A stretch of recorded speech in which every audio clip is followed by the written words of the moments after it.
Не мог, блин. Ну что ж такое-то, а?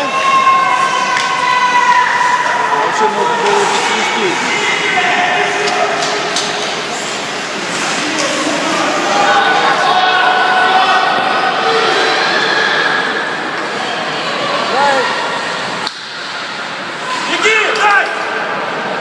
Сам.